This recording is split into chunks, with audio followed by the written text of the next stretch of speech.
Առաջինը, այդ նախ կեղծ տեղեկությունները ցրելու համար, առաջին ամենամեծ հաստ կարմիր գիծը։ Մենք Նիկոլ Փաշինյանին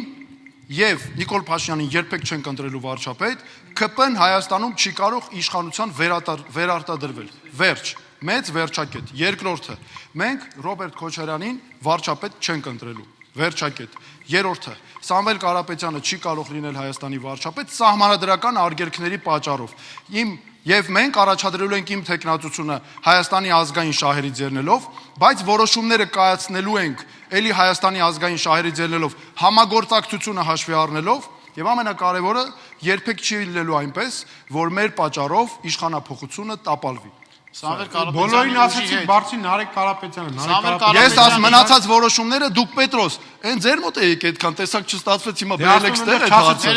Ես ռեպլիկայի հնարավորություն Սամվել Կարապետյանի ուժի հետ կոալիցիան չեք բացառում։ Համագործակցությունը ես հստակ նշեցի կարմիր գիծը։ Մնացածը այո, քննարկվող հարցերը։ Մի րոպե չհասկացա, եթե դուք պատասխան եք տալու, այս ինչա՞ չափավոր եք ձեզ հələ։ Միա չափավոր եք։ Այդ իշխանության վակխանալը որտես բնութագրում եք դրա մասը տես ճպճպում եք վերցում, այդ չափավոր։ Չի կարելի, չէ, որովհետև ես կասեմ։ Իր կարծիքն է ասում։ Կարծիքը վիրավորում,